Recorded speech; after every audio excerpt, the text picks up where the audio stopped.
Does your child keep on speaking without listening to others? Do they not even listen to instructions or read a question before jumping to answering it? Hi, my name is Sabiha and I am a child development trainer at Little Leap, and today I'm going to walk you through 3 essential skills that your child requires to grow and improve their listening skills. Now, why are listening skills important?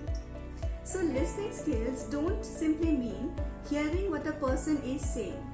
It involves a child's ability to take in information, how to respond to instructions, and ability to share their opinion properly.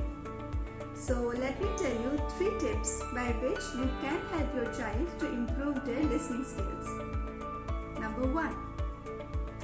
So when your child is listening, encourage them to look at you.